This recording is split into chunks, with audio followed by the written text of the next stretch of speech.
याद है बचपन में जब कोई पूछता था कि बड़े होकर क्या बनोगे, तो कितने मजेदार जवाब होते थे। किसी को एस्ट्रोनॉट बनना था, किसी को जासूस, तो किसी को आर्टिस्ट। लेकिन जैसे जैसे हम बड़े होते गए, ये सारे रंग बिरंगे सपने सिकुड़कर बस कुछ गिने चुने रास्तों में ही क्यों सिमट गए। आज हम इसी की पड़ताल करेंगे कि आखिर भारत में 10 में से 9 स्टूडेंट्स सिर्फ 4 करियर ऑप्शंस के जाल में ही क्यों फंसकर रह जाते हैं। तो इस 4 ऑप्शन वाले जाल के पीछे की वजह क्या है? क्या यह हमारे पेरेंट्स का दबाव है, या फिर मीडिया का असर, या कहीं हमारे अपने ही दिमाग की कोई चाल तो नहीं? चलिए इन सभी सवालों के जवाब ढूंढने के लिए इस पूरी पहेली को एक एक करके सुलझाते हैं। 3 इडियट्स का ये डायलॉग हम सबको याद है और सुनने में कितना अच्छा लगता है ना? कामयाबी के पीछे मत भागो, काबिल बनो, कामयाबी तो झक मारकर पीछे आएगी। लेकिन क्या हम सच में इस बात पर अमल करते हैं? अगर करते तो हमारे करियर के रास्ते इतने लिमिटेड क्यों होते? असलियत तो कुछ और ही कहानी कहती है। जरा इस आंकड़े पर गौर कीजिए, ये वाकई में हैरान करने वाला है। सोचिए, एक कमरे में 100 स्टूडेंट्स हैं और उनमें से 90 एक ही दरवाजे से बाहर निकलने की जिद पर अड़े हैं। आज भारत के युवाओं के साथ असल में यही हो रहा है। ज्यादातर लोग सिर्फ 4 रास्तों के पीछे भाग रहे हैं: इंजीनियर, डॉक्टर, MBA या फिर कोई सरकारी नौकरी। तो ये फासला क्यों है? आज के जमाने में भी लोग उन्हीं कुछ सेफ समझे जाने वाले करियर के पीछे क्यों भाग रहे हैं? क्या ये हमारे एजुकेशन सिस्टम की कमी है, हमारे पेरेंट्स का डर है, या फिर कोई और गहरी वजह है जो इन फैसलों पर हावी हो रही है? चलिए इस मकड़जाल की पहली परत को खोलते हैं, हमारा इकोसिस्टम, यानी हमारा बाहरी माहौल। देखते हैं कि मीडिया और हमारे अपने घर का वातावरण हमारे सपनों को कैसे बनाता है या बिगाड़ लेता है। औसतन हम भारतीय हर रोज 5 घंटे अपने फोन पर बिताते हैं, मतलब दिन का एक बहुत बड़ा हिस्सा। और इस दौरान हम जो भी देखते हैं, फिल्में, न्यूज़, सोशल मीडिया, वो सब कुछ चुपके से हमारी सोच को बना रहा है, हमें बता रहा है कि कौन सा करियर अच्छा है और कौन सा रिस्की।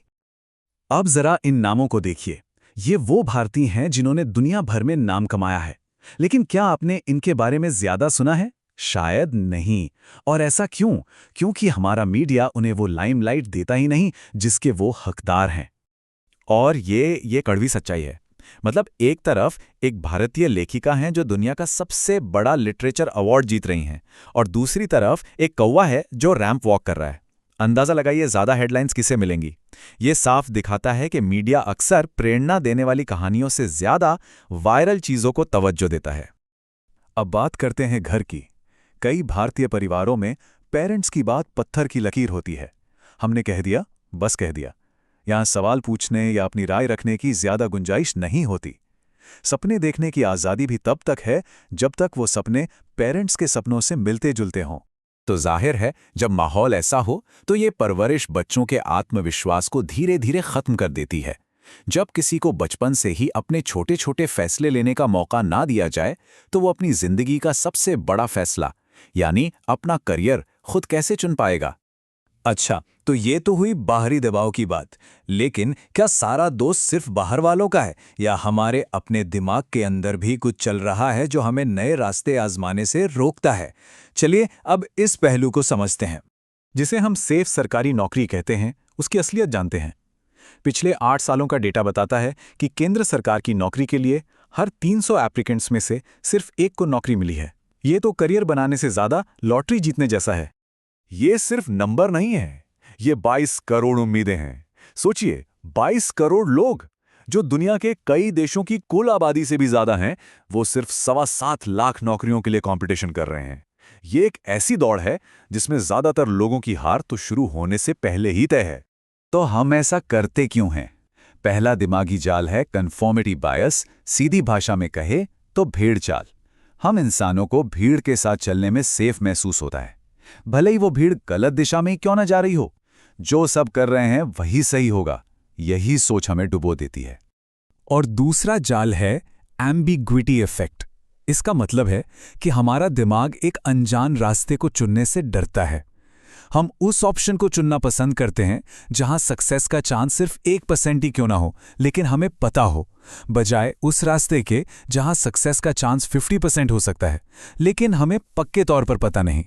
हमें निश्चित हार अनिश्चित जीत से ज्यादा सेफ लगती है। अब ये टेबल देखिए, सब कुछ साफ हो जाएगा। एक तरफ एक सरकारी नौकरी है जहां सक्सेस का चांस लगभग 0 है और सैलरी भी कम है।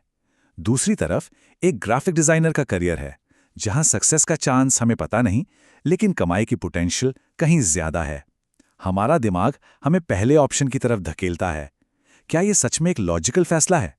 तो जब बाहर मीडिया और अंदर हमारा दिमाग दोनों ही हमें भीड़ की तरफ धकेल रहे हों, तो उम्मीद बचती है स्कूलों से। स्कूल वो जगह होनी चाहिए जहां हमारे सपनों को पंख मिलें। लेकिन अफसोस, अक्सर कहानी वहां भी कुछ अलग नहीं होती, बल्कि वहीं हमारे पंख काट दिए जाते हैं। अपने स्कूल के दिन याद कीजिए, क्लास में सवाल पूछने पर शाबाशी मिलती थी या चुपचाप बैठकर टीचर की बात सुनने को कहा जाता था। गलती करने की आज़ादी थी या गलती करना कोई गुनाह माना जाता था। यही सिस्टम जो सवाल पूछने से रोकता है और गलतियों से डराता है, वही क्रिएटिविटी का सबसे बड़ा दुश्मन है। महान शिक्षाविद सर केन रॉबिन्सन ने एक बहुत गहरी बात कही थी। उन्होंने कहा था, अगर आप गलत होने के लिए तैयार नहीं हैं, तो आप कभी भी कुछ नया या ओरिजिनल नहीं सोच पाएंगे। हमारा एजुकेशन सिस्टम हमें गलत होने से इतना डरा देता है कि हम कुछ नया सोचने की हिम्मत ही खो देते हैं। और सबसे मजेदार बात तो ये है कि हमारी स्कूल की किताबों में ही अनगिनत करियर छिपे होते हैं। ज्योग्राफी हमें जियोलॉजिस्ट के बारे में बताती है, इतिहास हमें आर्कियोलॉजिस्ट के बारे में, लेकिन हमें कभी ये बताया ही नहीं जाता कि ये विषय सिर्फ रटने के लिए नहीं है, बल्कि ये असल करियर के रास्ते भी हो सकते हैं। तो क्या इसका मतलब ये है कि कोई रास्ता नहीं है, कि हम हमेशा के लिए इस जाल में फंसे रहेंगे? जी नहीं, बिल्कुल नहीं। बदलाव मुमकिन है और इसकी शुरुआत हम सबको मिलकर करनी होगी। चलिए अब समाधान की बात करते हैं। देखिए, ये एक टीम एफर्ट है।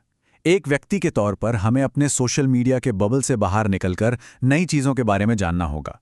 पेरेंट्स के तौर पर हमें अपने बच्चों की सोच पर भरोसा करना सीखना होगा।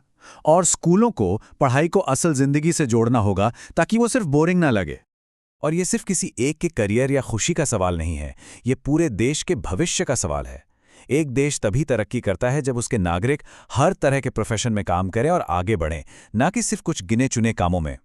हमें कलाकारों, लेखकों, वैज्ञानिकों और एंटरप्रेन्योर्स की भी उतनी ही ज़रूरत है जितनी डॉक्टर्स और इंजीनियर्स की। तो आखिर में बस एक सवाल है, कोई ऐसी दौड़ में क्यों भागना चाहेगा जहां 300 लोगों में से 299 की हार पक्की है? शायद असली सुरक्षा उस भीड़ से अलग होकर अपना रास्ता बनाने में ही है। शायद जिस रास्ते पर कम लोग चले हैं वही सफलता का सबसे पक्का रास्ता हो। अब फैसला आपके हाथ में है कि आप कौन सी दौड़ चुनना चाहेंगे।